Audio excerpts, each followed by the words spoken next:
Alhamdulillah, wassalatu wassalamu ala rasulillah. Assalamu alaikum wa rahmatullohi wa barakatuhu. Урматтуу мусулман бир тууганым, бүгүн дагы сиз менен биз инсандын бейишке кирүүсүнө себепкер боло турган ибадаттардын катарын толуктап кетмекчибиз. Бүгүн сиз менен токтолуп кетиш темабыз бул азан айтуунун, азан чакыруунун сооптуулугу тууралуу токтолуп өтмөкчүбүз. Чындыгында пайгамбар саллаллаху алейхи вассаламдан азан айтуунун фазилеттери тууралуу көптөгөн хадистер келген. Жана ошондой эле дагы бул азандын сооптуулугу динибизде аябай улуу. Бул азандын орду динибизде өтө бийик турат. Анткени бул мусулмандардын бир символу катары болуп эсептелинет. Кайсы жерде азан айтылган болсо, мына ошол жерде мусулмандар жашайт экендигине, мына ошол жерде мусулмандар бар экендигинин бир белгиси. Эми бул тууралуу келген хадистер аябай эле көп. Биз алардын кээ бирлерин токтолуп өтө турган болсок, Пайгамбар саллаллаху алейхи вассаламдан төмөндөгүчө хадистер келет. Ан Уқбата ибн Амрин радиаллаху анху قال سمعت رسول الله صلى الله عليه وسلم يقول Уқба ибн Амир, андан Аллах таала разы болсун, ал айтат: мен пайгамбар саллаллаху алейхи вассаламдан мындай деп айтып жатканын укканмын. يعجب ربك من راء الغنم في راس شزية الجبل يؤذن بالصلاة ويصلي فيقول الله عز وجل انظر إلى عبدي هذا يؤذن ويقيم الصلاة يخاف مني قد غفرت لعبدي ودخلته الجنة. حديث صحيح. Senin Rabbin тоонун башында кой кайтарып жүргөн койчудан таң калды дейт. Ал намаз убакыты келген кезде, намаз учуру болгон кезде намазына азан айтып, андан кийин намазын окуйт. Аллах таала бул пенденин кылган ишин өз периштелеринин астында мактанып, сыймыктанып, аларга айтат: бул пендемди карагыла, бул пендем өзү жалгыз болгон болсо дагы, эч ким жок, жалгыз калган болсо дагы менден коркуп, намазына азан айтып, андан кийин намазын тургузуп жатат. Чындыгында бул пендемди мен кечирдим, жана бул пендемди мен бейиштик кылдым, аны бейишке киргиздим деп Аллах таала өз периштелерине мактанып айтат. Хадис сахих хадистердин катарында. Бул хадистен байкай турган болсок, ошол таладагы киши өзү жалгыз болгон болсо дагы намазын жаамат менен окугандай кылып окуйт дейт. Биринчи намазына азан айтат. Бул жерден билебиз азандын фазилеттүүлүгүн.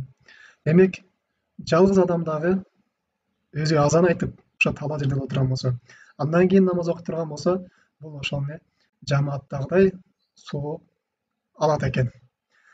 Жана ошондой эле дагы кээ бир алымдар айтат, эгерде киши талада азан чакырып, коомат айтып, анан намаз окуп турган болсо, ага ошол жердеги периштелер, жиндер келип намазына уйут деп айтат.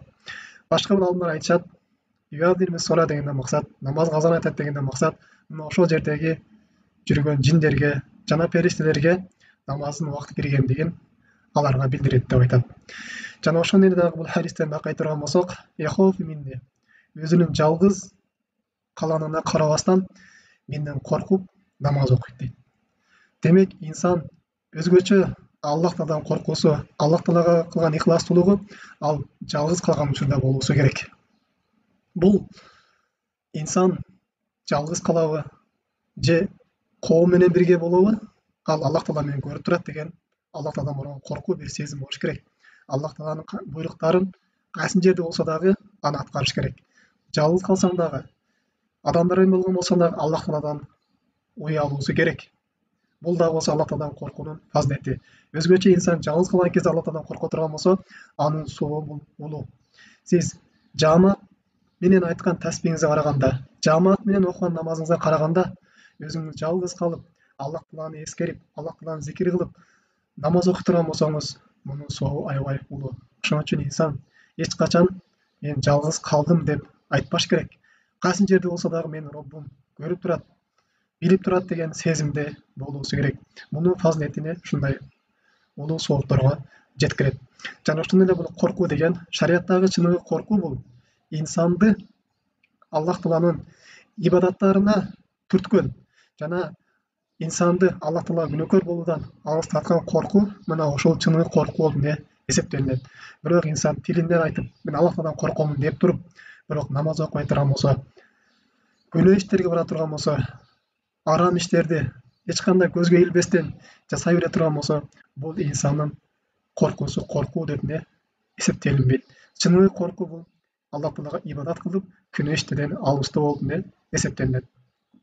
Демек дагы бул жерде биз билдик, инсандын жалгыз калган учурда Аллах Тааладан коркуусу мына ушундай анын күнөөлөрү кечирилип, бейишке кирүүсүнө чоң себепкер болот экен. Аллах Таала Гафартул Абди, бул пендемдин күнөөлөрүн кечирдим жана бейишке киргиздим. Бул пендемдин мен бейишке акылуу кылдым дейт.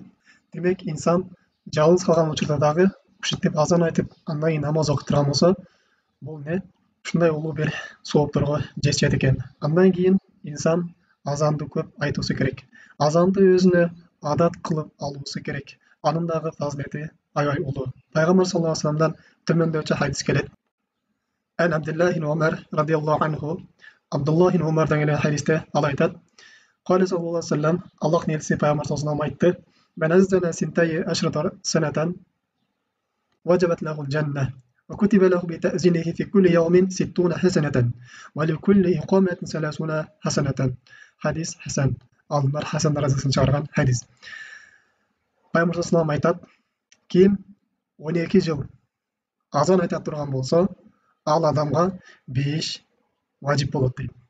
Ал адамга 5 кирилет деп жазылат. Жана анын ар бир айткан азанына 60 сооп, жана ар бир айткан икомасына, кооматына 30 сооп жазылат деп Пайгамбар саллаллаху бул хадисинде кабар берет.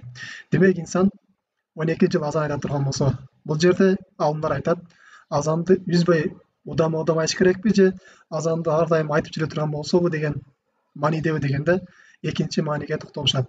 Бул ошол адам азанды өзүнө адат кылып алган болсо, мен ал күнүнө бир жолу азан айтсын, же аптасына бир жолу азан айтсын, же айына бир жолу азан айтсын, мына ушундай өзүнө ар дайым азан айтууга өзү кызыгып, ошентип азанды өзүнө адат кылып, ушинтип азан айтып жүрө турган болсо, ушинтип 12 жыл азан айта турган болсо, бул адамга 5 милдет окулат деп алымдар айтышат. Жана ошол менен да башка имам Термизинин хадисинде кошумчалап келет: ким 7 жыл азан айта турган болсо, ал адам тозоктон узак болот. Ал адамга тозокко кирүүгө харам болот деп айтат. Демек, урматтуу мусулман тууганым, биз бул азанды өзүгө адат кылып, ар дайым таштабай айтып жүрүүбүз керек. Жана дагы мындан башка дагы азан айтуунун боюнча келген хадистер аябай көп. Эми инсан эгерде азан айта албай турган болсо дагы, бирок ошол азан айтып жаткан адамдын азанын кайталап тура турган болсо, бул адамга дагы азанчыга кандай сооптор убада кылынган болсо, бул адам дагы андан кем калбастан мына ошол соопторго ээ болот. Бул тууралуу Пайгамбар саллаллаху алейхи вассаламдан мындай хадис келет.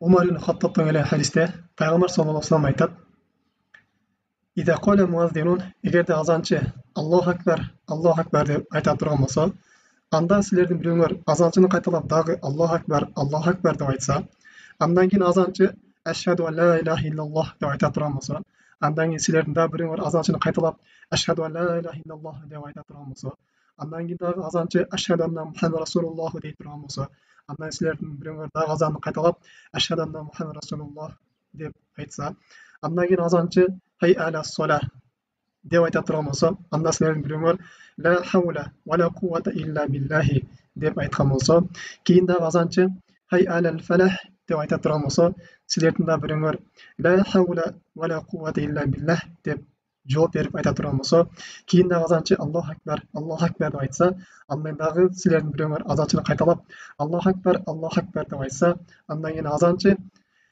ла илаха иллаллах деп азанын жыйынтыктаган болсо, андан да силердин бирөөңөр ла илаха иллаллах деп азанын жыйынтыктай турган болсо, мына ушул нерсенин баарын чын жүрөктөн айткан болсо, бул адам да бейишке кирди деп Пайгамбар саллаллаху алейхи вассалам азан кайталоонун дагы фазилеттерин ушундай баяндап берет. Демек, урматтуу мусулман тууганым, биз азан айтууга кызыгышыбыз керек экен. Азан айтууга аракет кылышыбыз керек. Жана ошол менен дагы азан айтканга биздин кудуретибиз жетпей турган болсо, өзгөчө аялдарга азанды кайталай турган болсо, мына ушундай азан айткандай ага сооп берилет. Азан айткан кандай соопторго, азан айткан адам кандай соопторго эргеше турган болсо, бул дагы андан калышпастан мындай ушундай соопторго ээ болот. Demek, hurmatly Müslüman tuğanım, şu bugünkü sabahtan bizni ala turgan jeyintigiz bul ne? Biz azan aytuga hareket kılışыбыз керек ekan. Жана ошондой эле азанга бекем болушубуз керек. Биз жалгыз болобузбу же жамаат менен болобузбу? Азан айтып, анан окуубуз жакшы. Ошондуктан алымдар эгерде инсан жалгыз болгон болсо дагы азан айтып, анан өзү комат айтып намаз окуусун мустахаб деп билишкен. Субханаллах ва бихамдик, ашхаду ан ла илаха илля анта, астагфирука ва атубу илейк. Ассаламу алейкум, рахматуллах ва баракатуху.